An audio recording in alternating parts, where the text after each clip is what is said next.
Welcome back into Locked On Panthers, Locked On Saints. Crossover Thursdays presented by Prize Picks. Download the app and use code LOCKEDONNFL to win $50 instantly when you play $5. Looking at this matchup, we talked about it here just a moment ago there on FanDuel. 7.5-point favorites. The New Orleans Saints are, despite Derek Carr maybe not playing, maybe not having Marshawn Lattimore being severely banged up. But the Panthers have, been the Panthers so far this season. They have not played a single one-score game this season, Ross. And that is pretty surprising in the NFL, where literally every game is a one-score game for the most part. In Carolina, that has evaded them. They blew out the Raiders in week 3. Every other week, it's been them getting blown out. So we'll see what that looks like on Sunday. And I think that's a big reason why FanDuel, our sports betting partner over here on Locked On, decided that this is a 7.5-point game heading into Sunday's matchup. 3 things that the Saints must do. What are they, Ross? Yeah, I will say real quick, Derek Carr is going to play. He's going to be the starter. They marched him out in front of us. They had it, he talked to us at media and stuff like that. He's going to be out there. So the way that I look at it, with that being the case, because now I don't have to do the, keep the pressure off the quarterback kind of thing for the young guys. Derek Carr has got to be able to manage that. He's the 10+ year veteran. So for me, it's simple. You don't force turnovers. You do force turnovers. You run the ball effectively, and don't sleep on the competition, right? Like, you cannot look at yourself, to start there. You cannot look at yourself as being massively better than the team across from you when you're 2-6 through 8 games, when you're on a 6-game losing streak for the first time since 2005. You have no room to do that. So for me, those are going to be the 3 things. We can dive into them a little bit more here in a sec, but force turnovers, run the ball effectively, don't sleep on the competition. Those are the big ones for me. Yeah, and Carolina had 2 turnovers on Sunday's game against Denver. There's only been 1 game so far this season where the Panthers have not turned the ball over. And, of course, that was the 1 game that they won against the Raiders back in week 3. And Dave Canales talks all about that. You got to take care of the football. You got to be able to convert on third down, not give up explosives. Like, those are some pillars to be able to win games in this league. And they've given up a lot of explosives. They have turned the ball over a ton, and they've been getting killed in turnover battle. Complimentary football. We hear that all the time. Yeah. Last week, that first drive was the first time all season long we've really seen it. The defense gets to stop, the little peanut punch by Shy Tuttle. Then the offense goes down 49 yards, gets a touchdown. First time the Panthers have scored a touchdown off a turnover so far this season. Then even after that, defensively, get a 3-and-out, get a sack of Bo Nix. Complimentary football. After that, touchdown for Denver, and it's right back to where we had seen things go in the previous week. So looking at Carolina as far as what they got to do to win this game, the 3 things I was able to whittle down, they got to open up the offense, man. Last week was pathetic after that opening drive. Anybody can script up an opening drive in the NFL who is worth anything. Like, every coach can do it, and they did it last week, and it helped that they had a short field. But after that, there didn't seem to be a willingness to throw the ball down the field. They had a 3rd and 14, and every single route concept was short of the sticks. Like, that sounds familiar. by a good 7-8 yards, wasn't even trying to convert on that play. Like, what is the point of that? Just punt the ball on 3rd down then, if you don't want to even try to throw the ball down the field. And I get it. I've said this. Canales does not have belief in Bryce Young. If you don't have faith in the quarterback, then of course you're not going to want to throw the ball down the field and have any of those turnovers. At least try to do something more. And I brought up this example, and I had someone give me some pushback on social media, and I think it's right. I thought we had a good interaction, me and this listener. But, dude, Matt LaFleur is excellent at this. We saw Malik Willis. He was terrible.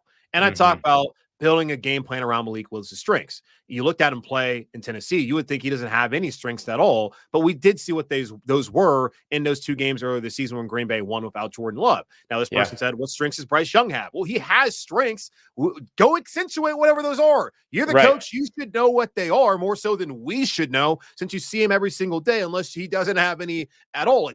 Cultivate a game plan to help him and to help the team actually go out there and win, aside from being too scared to ever throw the ball down the field. The second thing, you talked about it with takeaways. Panthers got to cut down on mistakes. They had mistakes when it came to turnovers last week, but also they had it's not back-to-back plays, but 2 out of 3 plays there on 1 drive. They had delay of game penalties. Play call got in a little bit later than it needed to do, but Dave Canales still said Bryce had plenty of time to get that play call out. Procedurally, operationally, things just weren't flowing like they should have been. And I think it's a big reason why the guys have been playing. So of course that's what happened.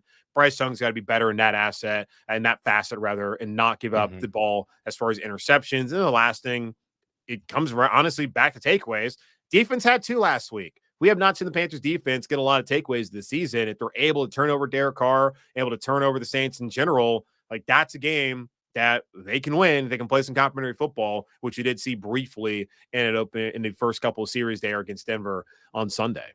Yeah, yeah, and look, there might be room for that. That New Orleans has to be aware of. Like, we don't know really if Derek Carr is coming back a game too early, if he's coming back right on time, if he's coming back a game later than he needed to. So, if he has any issue pushing the ball downfield or getting the ball where it needs to go, if Carolina finds a way to be opportunistic about that, or even if Derek Carr has some issues getting the ball where it needs to go and therefore holds on to the ball longer at a later time, if Carolina can be opportunistic around that, then all of a sudden, like, this game can start to go one way opposite where our friends at FanDuel think that it is going to go very quickly. And so you have to be ready to kind of push those things and operate against those things. The Saints have forced a turnover in every game so far this season, except for last week up against the Los Angeles Chargers. Now, they were close. Pete Werner almost coming up with an interception. There was another interception where Alontae Taylor looked to be in position, and that turned into a 60-plus or 60-yard catch and run by Ladd McConkey instead. And so the Saints just have to kind of get back to their defense playing the way that the defense plays, which is typically opportunistic and typically, being able to take the ball away. And then the Saints haven't been able to run the ball effectively or commit to the run when they are getting effectively. They averaged over 5 yards per carry last game, but they weren't able to commit to their run game because of the deficit opening up on the defensive side with those explosive plays. So they've got to be able to run the ball effectively. We saw that well against Carolina week 1. They ran extremely well against Dallas week 2. We're learning why that is the case now. But the Saints have got to be able to figure out their run game and be able to replicate the success that they saw week 1 here in week 9. Yeah, I'm going to bring this up again. I brought it up a couple of times since the Panthers had that just euphoric win on the road in week 3 against Las Vegas. Xavier Woods, their starting safety, was yelling at the media walking into the tunnel at the end of that game, talking about, I saw what you guys said and all that writing, all that, those words, that talk. Yeah, well, since then, man, you guys have given up a ton of points. And this is the team you played week 1 where 9 straight scoring drives, 9 straight. And people here try to explain away to me that, the reason why they gave all that points and all that yardage is because they couldn't move the ball on offense.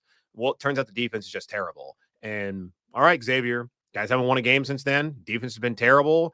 Show some pride against this team. Like the media is not the boogeyman, man. No one's out there to come get you. Like Aaron Rodgers talking about, the first thing we need to stop listening to you guys. Oh, so that's why you guys keep losing games. You're listening to the media. Sense. So that's my thing I'm looking at here. Like, are they going to show some pride? Because Dave Canales asked about this on Wednesday. Just, they beat you pretty bad. You guys going to turn things around. And he said they'll be prepared. So we'll see if they're prepared. They have not been, I feel like, a large portion of this season. And I am questioning. I'm not saying Canales is on a hot seat, but I am questioning whether they have the right guy. Because there's certain situations like the game plan last week on offense and just the fact they keep getting blown out in the NFL. Like, at some point in time, that becomes unacceptable. So we'll see what they can do. It's a big game for Bryce Young. That is the only reason on the Carolina side. Not the only reason. There's young guys like Trevin Wallace on defense at linebacker and Damani Richardson, who had to play last week at safety as well. I don't know if he's going to get the start, as Jordan Fuller was a full participant on Wednesday and should be back from that hamstring injury that's cost him the last 5 games, I would think. Leggett, Coker. There's some young guys to look at developmentally. Maybe Jonathan Brooks make his debut, but still, organizational-wise, they got to see whether Bryce Young could be the guy. I'm sure plenty of people are saying he clearly isn't. And I still get plenty of people who tell me they still hold out hope in Bryce Young. I'm going to hold out hope for the sake of the franchise that he figures it out and we can go into next year with Bryce Young being the surefire guy. But I don't know how confident I am in that. Yeah. I mean, this is where it all kind of comes together for that or not. And it'll be a great opportunity to kind of have that measuring stick. What did he look like week 1? What did he look like week 9 against the same system, same coach, same scheme, all that kind of stuff. So I think that could end up going his way. And then if not, like, that does complicate things for Dave Canales, right? I mean, as you mentioned, you're getting blown out in the NFL. And then if you're not able to, if the quarterback that you were brought in to develop isn't around anymore, then what do we need you for? You know what I mean? So then things get really, really complicated in that situation too. I think similarly for New Orleans, like, this is an opportunity to where they can kind of stop the bleeding where it is, finish that 6-game losing streak and move on and kind of start to try to get some wins together before the bye week. But I'll tell you what, there's no way that this team can say, all right, we're a 2-16 that beat a 1-7 team. Everything's good now.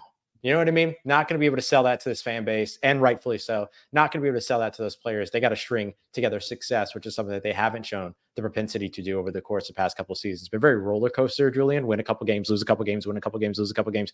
This is the first real streak that's happened, and unfortunately, it's been on the opposite side of where they would want that streak to be.